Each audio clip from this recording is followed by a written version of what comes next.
नमस्कार दोस्तों, स्वागत है आप सभी का सनातन ज्ञान लोक में अकाल मृत्यु के बारे में। इससे पहले अगर आप कुछ नया सीखना और जानना चाहते हैं तो चैनल को सब्सक्राइब जरूर करें। प्रभु की कृपा बना रहेगी।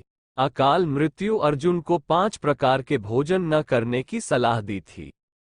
हमारे धार्मिक ग्रंथों में केवल धर्म की ही नहीं बल्कि कर्म से जुड़ी बातों के बारे में भी ज्ञान दिया गया है। आज हम बात करेंगे भोजन के बारे में। सांसारिक और व्यवहारिक ज्ञान का परम भंडार माने जाने वाली गीता में इस बात का वर्णन मिलता है कि भीष्म पितामह ने अर्जुन को 5 प्रकार के भोजन न करने की सलाह दी थी। इन 5 प्रकार के भोजन को यदि मनुष्य कर ले तो उसके घर में दरिद्रता आ जाती है। भीष्म पितामह ने ऐसे भोजन को कीचड़ के समान बताया है जिस भोजन की थाली को कोई लांघ कर गया हो। गीता के अनुसार ऐसा भोजन नाले में पड़ी कीचड़ के समान होता है। इसे ग्रहण नहीं करना चाहिए। यदि गलती से भी आप घर में भोजन की थाली को लांघ गए हों तो बेहतर होगा कि इस भोजन को स्वयं न खाकर जानवरों के लिए डाल दें। दूसरा भोजन, गीता में दूसरा गलत प्रकार का भोजन उसको बताया गया है जिस भोजन की थाली में पैर से ठोकर लग गई हो या फिर किसी का पांव लग गया हो। ऐसा भोजन खाने योग्य नहीं रह जाता है। ऐसे भोजन को ग्रहण करने से बचना चाहिए, नहीं तो आप दरिद्र हो सकते हैं। तीसरा भोजन, गीता में भीष्म पितामह ने बताया है कि तीसरा खराब प्रकार का भोजन वह होता है जिसमें बाल निकल आए। ऐसे भोजन को खाने योग्य नहीं माना जाता है, ये दूषित हो जाता है। ऐसा भोजन करने वाला व्यक्ति जल्द ही कंगाल हो जाता है। चौथा भोजन, चौथे प्रकार का भोजन भीष्म पितामह ने वह बताया कि अगर पति और पत्नी एक ही थाली में भोजन कर रहे हों तो उनका प्रेम एक मद के रूप में उस भोजन में आ जाता है। किसी तीसरे व्यक्ति को उस भोजन में शामिल नहीं होना चाहिए। यह उसके लिए नुकसानदेह साबित हो सकता है। हालांकि पति और पत्नी के लिए एक ही थाली में भोजन करने से प्यार तो बढ़ता ही है और दोनों के लिए ये भोजन चारों धाम का पुण्य फल प्राप्त करने के समान होता है।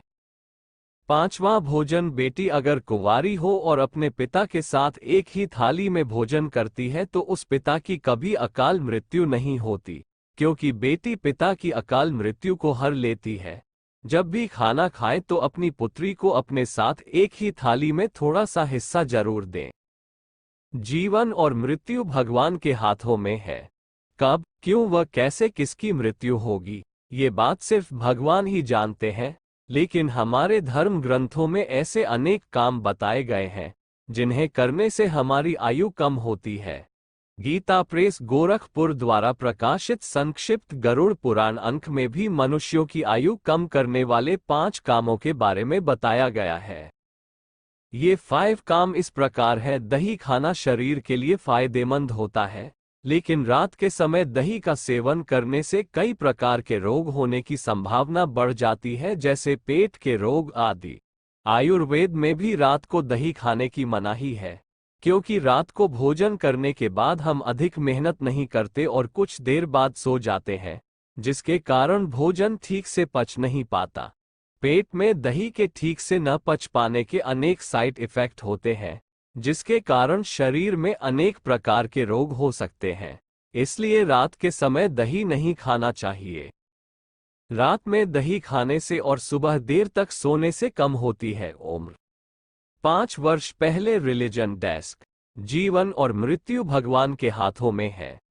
कब, क्यों व कैसे किसकी मृत्यु होगी ये बात सिर्फ भगवान ही जानते हैं, लेकिन हमारे धर्म ग्रंथों में ऐसे अनेक काम बताए गए हैं जिन्हें करने से हमारी आयु कम होती है। गीता प्रेस गोरखपुर द्वारा प्रकाशित संक्षिप्त गरुड़ पुराण अंक में भी मनुष्यों की आयु कम करने वाले 5 कामों के बारे में बताया गया है। ये 5 काम इस प्रकार है। दही खाना शरीर के लिए फायदेमंद होता है, लेकिन रात के समय दही का सेवन करने से कई प्रकार के रोग होने की संभावना बढ़ जाती है, जैसे पेट के रोग आदि। आयुर्वेद में भी रात को दही खाने की मनाही है, क्योंकि रात को भोजन करने के बाद हम अधिक मेहनत नहीं करते और कुछ देर बाद सो जाते हैं, जिसके कारण भोजन ठीक से पच नहीं पाता। पेट में दही के ठीक से न पच पाने के अनेक साइड इफेक्ट होते हैं, जिसके कारण शरीर में अनेक प्रकार के रोग हो सकते हैं। इसलिए रात के समय दही नहीं खाना चाहिए। सूखे मांस से यहाँ तात्पर्य है बासी या कुछ दिन पुराना मांस। जब मांस कुछ दिन पुराना हो जाता है तो वह सूख जाता है और उस पर कई प्रकार के खतरनाक बैक्टीरिया व वायरसों का संक्रमण हो जाता है। जब कोई व्यक्ति यह मांस खाता है तो मांस के साथ बैक्टीरिया तथा वायरस भी उसके पेट में चले जाते हैं और कई प्रकार के रोग उत्पन्न करते हैं। ये रोग मनुष्य की आयु कम करते हैं। सुबह देर तक सोने से भी मनुष्यों की आयु कम होती है। आयुर्वेद की दृष्टि से देखा जाए तो पूरे दिन की अपेक्षा सुबह ब्रह्म मुहूर्त में शुद्ध वायु अधिक होती है। ब्रह्म मुहूर्त की वायु का सेवन करने से शरीर के अनेक रोग स्वतः ही ठीक हो जाते हैं और श्वसन तंत्र भी स्वस्थ रहता है। जब आप देर तक सोते हैं तो ब्रह्म मुहूर्त की शुद्ध वायु का सेवन नहीं कर पाते और अनेक प्रकार के रोग आपको घेर लेते हैं। इसलिए सुबह देर तक सोने से मनुष्यों की आयु कम होती है। शमशान में शवों का दाह संस्कार किया जाता है। शरीर के मृत होते ही उस पर अनेक प्रकार के बैक्टीरिया व वायरसों का संक्रमण हो जाता है। ऐसे न जाने कितने शवों को प्रतिदिन शमशान लाकर जलाया जाता है। जब इन शवों का दाह संस्कार किया जाता है तब कुछ बैक्टीरिया वायरस तो शव के साथ ही नष्ट हो जाते हैं और कुछ वायुमंडल में धुएं के साथ फैल जाते हैं। जब कोई व्यक्ति उस धुएं के संपर्क में आता है तो ये बैक्टीरिया वायरस उसके शरीर से चिपक जाते हैं और विभिन्न प्रकार के रोग फैलाते हैं। इन रोगों से मनुष्य की आयु कम हो सकती है। सुबह के समय मैथुन करने तथा अत्यधिक मैथुन करने से भी मनुष्यों की आयु कम होती है। हमारे महापुरुषों ने सुबह का समय योग, प्राणायाम आदि के लिए निश्चित किया है। इस समय यदि कोई मनुष्य मैथुन स्त्री से शारीरिक संबंध करता है तो इससे उसका शरीर कमजोर होता है। अत्यधिक मैथुन के कारण शरीर लगातार कमजोर होता जाता है। इसलिए सुबह के समय वह अत्यधिक मैथुन नहीं करना चाहिए। इससे मनुष्यों की आयु कम होती है। ऐसे 10 प्रकार के भोजन जिन्हें करने से होगा गंभीर रोग और आ सकती है मौत। भोजन करने के हिंदू शास्त्रों और आयुर्वेद में बहुत ही सोच समझकर कुछ नियम बताए गए हैं। अन्न से ही रोग उत्पन्न होता है और अन्न से ही व्यक्ति निरोगी बनता है। आप चाहें तो इन्हें माने या न माने। तो आओ जानते हैं कि क्या है ऐसे नियम जिन्हें नहीं मानने से गंभीर रोग हो सकता है। हालांकि किसी भी प्रकार के भोजन का अनादर नहीं करना चाहिए, क्योंकि इस जगत में लाखों लोगों को एक वक्त का भोजन भी नहीं मिलता है। ऐसे में यहाँ जो नियम बताए जा रहे हैं वो उन लोगों के लिए है जो कि उन्नति के मार्ग पर हैं। भूखे व्यक्ति को तो आप कैसे भी भोजन परोस दें, उसका शरीर उसे पचा लेगा। उसके लिए वह भोजन अमृत के समान होता है। ऐसे में यहाँ ये कहना जरूरी है कि भोजन आपकी मनोदशा और भावना पर अपना गुणधर्म बदल देता है। शरीर तब रोगी नहीं होता। हिंदू धर्म में 3 तरह के भोजनों का उल्लेख किया गया है, सात्विक, राजसिक और तामसिक। आप चाहें तो तीनों ही तरह का भोजन कर सकते हैं। तामसिक भोजन करने वाले भी कई लोग हैं, लेकिन यहाँ ये कहना जरूरी है कि भोजन कैसा भी हो यदि वह संतुलित और शुद्ध नहीं है तो रोग उत्पन्न करेगा। दूसरी बात, यदि भोजन पचता नहीं है तो भी वह रोग उत्पन्न करेगा।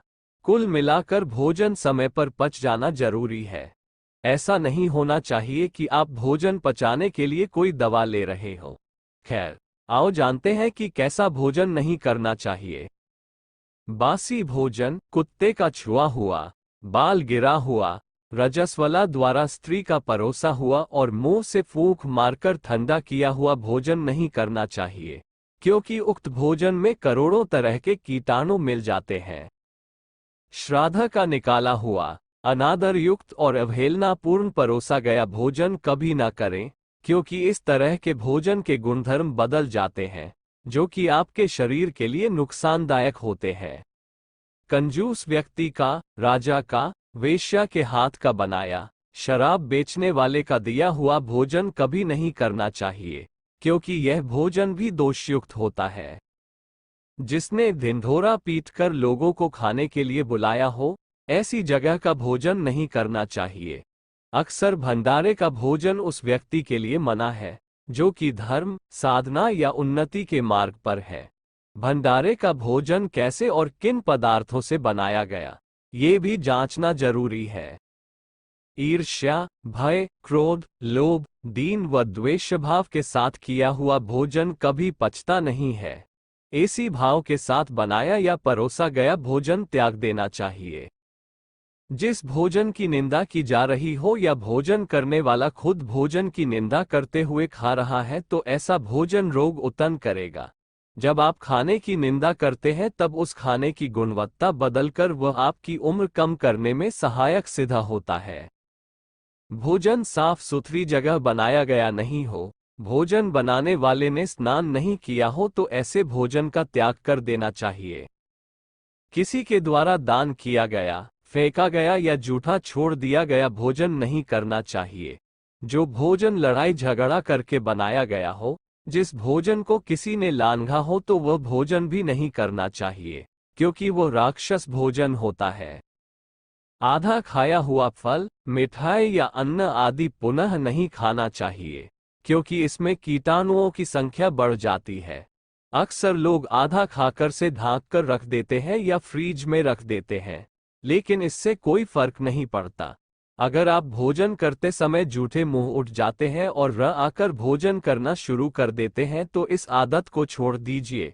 यह आदत भी आपकी उम्र को कम करती है। प्रतिपदा को कुष्मांड कुम्हड़ा पेठा न खाएं, क्योंकि यह धन का नाश करने वाला है। द्वितीया को छोटा बैंगन व कटहल खाना निषेध है। तृतीया को परमल खाना निषेध है, क्योंकि यह शत्रुओं की वृद्धि करता है।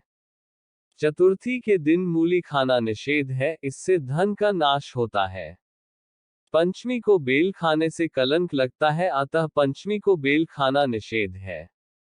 षष्ठी के दिन नीम की पत्ती खाना एवं दातुन करना निषेध है, क्योंकि इसके सेवन से एवं दातुन करने से नीच योनि प्राप्त होती है। सप्तमी के दिन ताड़ का फल खाना निषेध है, इसको इस दिन खाने से रोग होता है। अष्टमी के दिन नारियल खाना निषेध है, क्योंकि इसके खाने से बुद्धि का नाश होता है। नवमी के दिन लौकी खाना निषेध है, क्योंकि इस दिन लौकी का सेवन गौ मांस के समान है। दशमी को कलंबी खाना निषेध है। एकादशी को सेम फली खाना निषेध है। द्वादशी को पोई पुतिका खाना निषेध है। तेरस त्रयोदशी को बैंगन खाना निषेध है। अमावस्या, पूर्णिमा, संक्रांति, चतुर्दशी और अष्टमी, रविवार, श्राद्ध एवं व्रत के दिन स्त्री सहवास तथा तिल का तेल, लाल रंग का साग तथा कांसे के पात्र में भोजन करना निषेध है। रविवार के दिन अदरक भी नहीं खाना चाहिए। कार्तिक मास में बैंगन और माघ मास में मूली का त्याग करना चाहिए। जिन्हें लक्ष्मी प्राप्त करने की लालसा हो उन्हें रात में दही और सत्तू नहीं खाना चाहिए, यह नरक की प्राप्ति कराता है। इस तरह की और भी बातें हैं और आप उन्हें जान लें, अन्यथा आप गंभीर रोगों की चपेट में आ जाएंगे। खाने के मेल को भी समझें।